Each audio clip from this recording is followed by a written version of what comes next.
Sherlock sekarang juga. Kemudian Bastian pun Sherlock lokasi di mana keberadaannya sekarang ini kepada Amira. Dan bersyukur banget ya meskipun Lian gak bisa bangun dan hanya bisa tertidur seperti ini, tetapi dia masih bisa memencet handphone mengirim Sherlock pada Amira.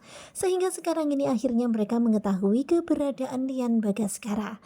Kemudian mereka pun bersegera menuju ke TKP dan terlihat mereka sekarang ini kebingungan mencari di mana Lian berada.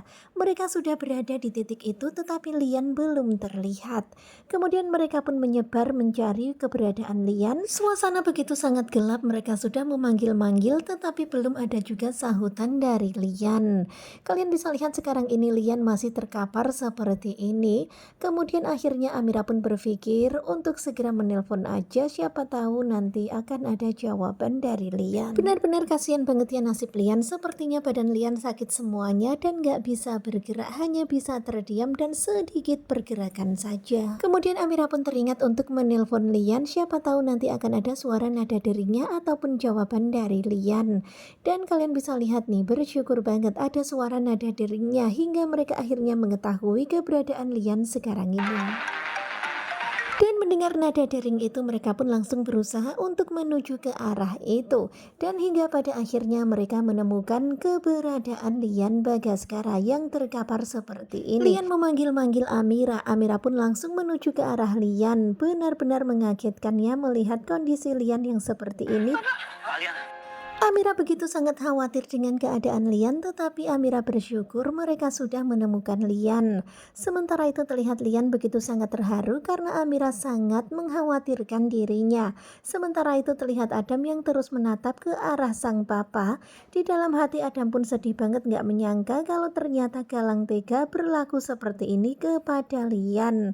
Benar-benar jahat banget, Galang tega banget memperlakukan sang papa dibuang seperti ini. Dan tentu saja senang banget ya karena happy ending akhirnya mereka menemukan Lian Bagaskara. perut aku lapar banget lagi. Kemudian adegan berpindah kepada Bastian. Sekarang ini Bastian lagi kelaparan. Bastian sekarang nggak punya apa-apa.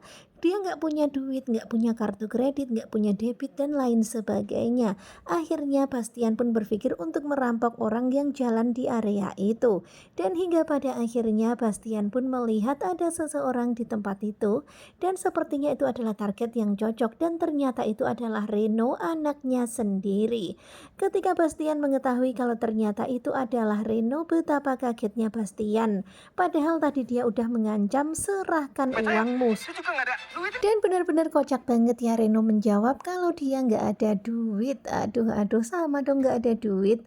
Kemudian mendengar suara Reno tentu saja Bastian pun kaget karena ternyata ini adalah Reno anaknya. Reno pun juga kaget ketika melihat sang papa. Ya begitulah pertemuan mereka berdua, Reno dan juga Bastian. Akhirnya bapak anak ketemu. Pastinya Reno kaget ya melihat sang papa yang jadi perampok. Nah tentunya pasti makin penasaran kan dengan kelanjutan ketika cinta memanggilmu, dan ini masih cuplikan tadi malam di episode ke-129. Bagaimanakah kelanjutannya? Sepertinya bakalan semakin seru. Simak kelanjutan ketika cinta memanggilmu bersama dengan Gogo Joba. Terima kasih buat kalian yang sudah selalu setia dan jangan lupa nantikan video selanjutnya. Terima kasih dan bye-bye.